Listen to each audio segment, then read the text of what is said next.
Friends, ಇವತ್ತು tomato ಬಾತ್ನ ಎಷ್ಟು ಒಂದು ಡಿಫ್ರೆಂಟ್ ಸ್ಟೈಲ್ನಲ್ಲಿ ಹೇಗೆ ಮಾಡೋದಂತ ನೋಡ್ರೆ ಬನ್ನಿ. ತುಂಬ ಚೆನ್ನಾಗಿ ಟೇಸ್ಟಿಯಾಗಿರುತ್ತೆ. ಒಂದು 5ರಿಂದ 6 ಜಾಮ್ ಟೊಮೊಟೊ ತೊಗೊಂಡಿದ್ದೀನಿ. ಅಂದರೆ ನೀವು ಹುಳಿ ಟೊಮೊಟೊ ಬೇಕಾದ್ರೂ ತೊಗೊಳ್ಳಿ, ಜಾಮ್ ಟೊಮೊಟೊ ಬೇಕಾದ್ರೂ ತೊಗೊಳ್ಳಿ. ಇಲ್ಲಿ 3 ಮೆಣಸಿನ್ಕಾಯಿ ತೊಗೊಂಡಿದ್ದೀನಿ, ಮೀಡಿಯಮ್ ಖಾರ. ನೀವು ಯಾವ್ದು ತೊಗೊಳ್ತೀರೋ ಅದ್ರ ಮೇಲೆ ಡಿಪೆಂಡ್ ಆಗುತ್ತೆ. ಇಲ್ಲಿ ಬೆಳ್ಳುಳ್ಳಿ ಒಂದು ಸ್ವಲ್ಪ 3ರಿಂದ 4 ಗೆಡ್ಡೆ ತೊಗೊಂಡು ಬಿಸಿನೀರಿಗೆ ಹಾಕ್ಕೊಳ್ತಾ ಇದ್ದೀನಿ. ಯಾಕಂದರೆ ಇದನ್ನು ಮಾಡ್ತಾ ಇದ್ದೀನಿ ನಾನು ಟೊಮೊಟೊ ಮತ್ತು ಒಣಮೆಣ್ಸಿನ್ಕಾಯಿ ಬೆಳ್ಳುಳ್ಳಿನ. ಇದು ಒಂದ್ಸಲ ಈ ಥರ ಟ್ರೈ ಮಾಡಿ ನೋಡಿ, ನೀವೇ ಹೇಳ್ತೀರಾ ಇಷ್ಟು ಡಿಫ್ರೆನ್ಸ್ ಟೇಸ್ಟ್ ಬರುತ್ತೆ ಅಂತಂದರೆ.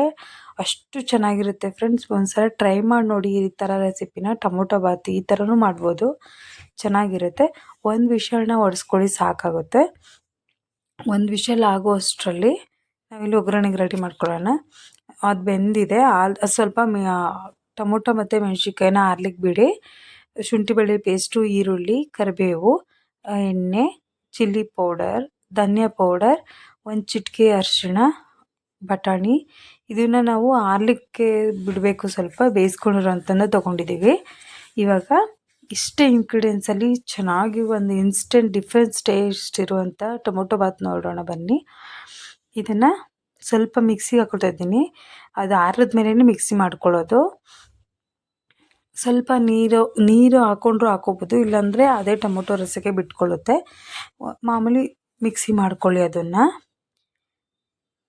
ಮಿಕ್ಸಿ ಮಾಡಾದಮೇಲೆ ಇವಾಗ ಒಗ್ಗರಣೆ ಹಾಕ್ಕೊಳ್ಳೋಣ. ಒಗ್ಗರಣೆಗೆ ಸ್ವಲ್ಪ ಒಂದು 2ರಿಂದ 3 ಟೇಬಲ್ ಸ್ಪೂನಷ್ಟು ಎಣ್ಣೆ ಹಾಕ್ಕೊಳ್ಳಿ. ಎಣ್ಣೆ ಹಾಕ್ಕೊಂಡಾದ್ಮೇಲೆ ನಾವೇನು ಒಂದು ಸ್ವಲ್ಪ ಸ್ಪೈಸಸ್ಗಳನ್ನ ಹಾಕ್ಕೊಳ್ತಾ ಇದ್ದೀನಿ. ಅಂದರೆ ಸ್ವಲ್ಪ ಒಂದು ಅರ್ಧ ಇಂಚಷ್ಟು ಚಕ್ಕೆ, ಒಂದು 3 ಲವಂಗ, ಸ್ವಲ್ಪ ಓಂಕಾಳನ್ನ ತೊಗೊಂಡು ಸೇರಿಸ್ಕೊಳ್ತಾ ಇದ್ದೀನಿ. ಒಂದು ಈ ಕಟ್ ಮಾಡಿರೋಂಥ ಈರುಳ್ಳಿನ ಸೇರಿಸ್ಕೊಂಡು ನೀಟಾಗಿ ಅದನ್ನು ಫ್ರೈ ಮಾಡ್ಕೊಳ್ಳಿ. ತುಂಬ ಏನು ಟೈಮ್ ಹಿಡಿಯೋದಿಲ್ಲ ಫ್ರೆಂಡ್ಸ್. ತುಂಬ ರಿಸ್ಕಿ ಅಂತ ಪ್ರೋಸೆಸ್ ಏನೂ ಇಲ್ಲ ಇದರಲ್ಲಿ. ನೋಡ್ತಾ ಇರ್ಬೋದು, ವೆರಿ ಸಿಂಪಲ್ ಬಟ್ ತುಂಬ ಡಿಫ್ರೆಂಟ್ ಟೇಸ್ಟ್ ಇರುತ್ತೆ. ಒಂದ್ಸಲ ಟ್ರೈ ಮಾಡಿ ನೋಡಿ, ನಿಮಗೆ ಗೊತ್ತಾಗುತ್ತೆ. ಹಸಿ ಕರಿಬೇವನ್ನ ತೊಗೊಳ್ತಾ ಇದ್ದೀನಿ. ಹಸಿ ಕರಿಬೇವು ತುಂಬಾ ಒಳ್ಳೆಯದು ಮತ್ತು ಟೇಸ್ಟ್ ಕೂಡ ಹೆಚ್ಚುತ್ತೆ ಈ ಟೊಮೊಟೊ ಬಾತ್ಗೆ. ಅದಕ್ಕೋಸ್ಕರನೇ ತೊಗೊಳ್ತಾ ಇದ್ದೀನಿ. ನೀಟಾಗಿ ಅದನ್ನು ಫ್ರೈ ಮಾಡ್ಕೊಳ್ಳಿ. ಯಾರ್ಯಾರು ನನ್ನ ಚಾನಲ್ನ ಹೊಸ್ದಾಗಿ ನೋಡ್ತಾ ಇದ್ದೀರಾ ದಯವಿಟ್ಟು ಸಬ್ಸ್ಕ್ರೈಬ್ ಮಾಡ್ಕೊಂಡು ನೋಡಿ ಫ್ರೆಂಡ್ಸ್. ಮತ್ತು ಇವಾಗ ಶುಂಠಿ ಬೆಳ್ಳುಳ್ಳಿ ಪೇಸ್ಟು ನಾನೇನು ಪೇಸ್ಟ್ ಆಗೇ ಜಜ್ಕೊಂಡಿರೋದು. ನೀವು ಪೇಸ್ಟ್ ಬೇಕಾದರೆ ಇದ್ದರೆ ತೊಗೊಂಡು ಹಾಕ್ಕೊಳ್ಳಿ, ಇಲ್ಲ ಮಾಡಬೇಕಾದ್ರೂ ಹಾಕ್ಕೊಳ್ಳಿ. ನಾನಿಲ್ಲಿ ಜಜ್ಜಿ ಸ್ವಲ್ಪ ಡಿಫ್ರೆಂಟ್ ಟೇಸ್ಟ್ ಮಾಡ್ತಾ ಇರೋದ್ರಿಂದ ಸ್ವಲ್ಪ ಜಜ್ಜಿ ಹಾಕ್ಕೊಳ್ತಾ ಇದ್ದೀನಿ. ಚೆನ್ನಾಗಿರುತ್ತೆ ಟೇಸ್ಟು. ಚೆನ್ನಾಗಿ ಹಾಕ್ಕೊಳ್ಳಿ. ನೀಟಾಗಿ ಅದನ್ನು ಹಸಿ ವಾಸನೆ ಹೋಗೋ ತನಕ ನೀಟಾಗಿ ಅದನ್ನು ಫ್ರೈ ಮಾಡ್ಕೊಂಡಾದ್ಮೇಲೆ ಬಟಾಣಿ ತೊಗೊಳ್ತಾ ಇದ್ದೀನಿ. ನೀವು ಬಟಾಣಿ ಇಲ್ಲ ಅವರೆಕಾಳು ಸೀಸನ್ ಇದ್ದರೆ ಅವರೆಕಾಳು ಹಾಕ್ಕೊಳ್ಬೋದು, ಮತ್ತು ಇದ್ಕಿದ ಬೇಳೆ ಇದ್ದರೆ ಅದನ್ನು ಹಾಕ್ಕೊಳ್ಬೋದು ಫ್ರೆಂಡ್ಸ್. ಯಾವ್ದು ಬೇಕಾದರೂ ಹಾಕ್ಕೊಳ್ಬೋದು. ನಿಮ್ಗೆ ಯಾವ್ದು ಅವೈಲೇಬಲ್ ಇರುತ್ತೆ ಹಾಕ್ಕೊಳ್ಳಿ. ಏನೂ ಇಲ್ಲ ಅಂತಂದರೆ ನೈಟ್ ಬಟಾಣಿ ನೆನೆಸಿ ಹಾಕ್ಕೊಳ್ಳಿ, ಇಲ್ಲ ಹಸಿ ಬಟಾಣಿ ಬೇಕಾದರೂ ಹಾಕ್ಕೊಳ್ಳಿ. ಯಾವುದಕ್ಕೂ ಸೂಪರ್ ಕಾಂಬಿನೇಷನ್ ಆಗಿರುತ್ತೆ ಇದಕ್ಕೆ ಟೊಮೊಟೊ ಬಾತ್ಗೆ.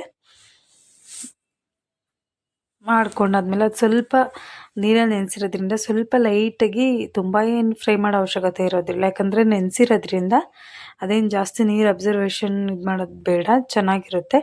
ಇಲ್ಲಿ ಚಿಲ್ಲಿ ಪೌಡರ್, ಧನಿಯಾ ಪೌಡರ್, ಸ್ವಲ್ಪ ಅರಿಶಿನ ಪುಡಿನ ಸೇರಿಸ್ಕೊಂಡು ಅದನ್ನು ಅಷ್ಟೇ ಲೋ ಫ್ಲೇಮ್ನಲ್ಲೇ ಸ್ವಲ್ಪ ಅದು ಅಂದರೆ ಖಾರದ ಗದ್ರು ಅದೇನು ಬರಬಾರ್ದು ಅಂತೇಳಿ ಸ್ವಲ್ಪ ಲೈಟಾಗಿ ಈ ಥರ ಫ್ರೈ ಮಾಡ್ಕೊಳ್ತಾ ಇದ್ದೀನಿ. ಫ್ರೈ ಮಾಡ್ಕೊಂಡಾದ್ಮೇಲೆ ನಾವು ಏನು ಟೊಮೊಟೊ, ಒಣಮೆಣ್ಸಿನ್ಕಾಯಿ, ಬೆಳ್ಳುಳ್ಳಿ ಗ್ರೈಂಡ್ ಮಾಡ್ಕೊಂಡು ಇಟ್ಕೊಂಡಿದ್ವಲ್ಲ ಅದನ್ನು ಸೇರಿಸ್ಕೊಂಡು ನೀಟಾಗಿ ಅದನ್ನು ಫ್ರೈ ಮಾಡ್ಕೊಳ್ಬೇಕು. ಲೋ ಫ್ಲೇಮ್ನಲ್ಲೇ ಮಾಡ್ಕೊಳ್ಳಿ, ಯಾಕಂದರೆ ಅದು ಸೀದೋಗ್ಬಿಡುತ್ತೆ. ಲೋ ಫ್ಲೇಮ್ನಲ್ಲೇ ಮಾಡ್ಕೊಳ್ಳಿ, ಚೆನ್ನಾಗಿ ಬರುತ್ತೆ. ಅದು ಎಲ್ಲದಕ್ಕೂ ನೀಟಾಗಿ ಹೊಂದ್ಕೊಳ್ಳೋ ಥರ, ಅಂದರೆ ಬಟಾಣಿಗೆ ಎಲ್ಲ ಒಂದು ಅಂಶ ಹಿಡಿಯೋದಕ್ಕೆ ಸ್ವಲ್ಪ ಲೈಟಾಗಿ ನೀರು ಹಾಕ್ಕೊಳ್ಳಿ. ಏನಾದರೂ ನೀರು ಶಾರ್ಟೇಜ್ ಇದ್ದರೆ ಸ್ವಲ್ಪ ಲೈಟಾಗಿ ಹಾಕ್ಕೊಂಡು ಇದು ಮಾಡ್ಕೊಳ್ಳಿ. ಇವಾಗ ನೀವು ಎಷ್ಟು ಅಕ್ಕಿ ತೊಗೊಂಡಿದ್ದೀರಾ, ಇವಾಗ 1 ಲೋಟ ತೊಗೊಂಡಿದ್ರೆ ಅಕ್ಕಿನ 2 ಲೋಟ ನೀರು ಹಾಕ್ಕೊಳ್ಬೇಕಾಗುತ್ತೆ. ನಾವಿಲ್ಲಿ 2 ಲೋಟ ಮಾಡ್ತಿದ್ದೋ ಅದಕ್ಕೆ 4 ಲೋಟ ನೀರು ಹಾಕ್ಕೊಂಡಿದ್ದೀನಿ. ಅಂದರೆ ನೀವು ಟೊಮೊಟೊ ಮತ್ತು ಮೆಣ್ಸಿನ್ಕಾಯಿ ಬೇಯಿಸಿರೋ ನೀರಿದ್ರೂ ಅದು ಆ್ಯಡ್ ಮಾಡ್ಕೊಳ್ಳಿ. ನಾನಿಲ್ಲಿ ನೀಟಾಗಿ 2-3 ಸಲ ಅಕ್ಕಿ ತೊಳೆದಿದ್ದೀನಿ, ಅದನ್ನು ಸೇರಿಸ್ಕೊಳ್ತಾ ಇದ್ದೀನಿ. ಸೇರಿಸ್ಕೊಂಡಾದ್ಮೇಲೆ ನೀಟಾಗಿ ಅದನ್ನು ಅಕ್ಕಿ ಎಲ್ಲ ಮಿಕ್ಸ್ ಮಾಡ್ಕೊಳ್ಳಿ. ಒಂದು ಇದಕ್ಕೆ ಮಾಡ್ಕೊಂಡಾದ್ಮೇಲೆ ರುಚಿಗೆ ತಕ್ಕಷ್ಟು ಉಪ್ಪು ಸೇರಿಸ್ಕೊಂಡು ಇಲ್ಲಿ 1-2 ಟೇಬಲ್ ಸ್ಪೂನಷ್ಟು ತುಪ್ಪ ಹಾಕ್ಕೊಳ್ಳಿ ಫ್ರೆಂಡ್ಸ್. ಒಂದು ತುಪ್ಪ ಅಂದರೆ ಒಂದು ಇನ್ಸ್ಟೆಂಟ್ ಟೇಸ್ಟ್ ಅಂತಲೇ ಹೇಳ್ಬೋದು ಫ್ರೆಂಡ್ಸ್. ನೋಡಿದ್ರಲ್ಲ, ಇಷ್ಟು ಸಿಂಪಲ್ಲಾಗಿ ಇಷ್ಟು ಈಸಿಯಾಗಿ ಟೊಮೊಟೊ ಬಾತು ಒಂದು ಡಿಫ್ರೆಂಟ್ ಸ್ಟೈಲ್ನಲ್ಲಿ ಹೇಗೆ ಮಾಡೋದು ಅಂತ. ವಿಡಿಯೋ ನೋಡಿದ್ದಕ್ಕೆ ಧನ್ಯವಾದಗಳು.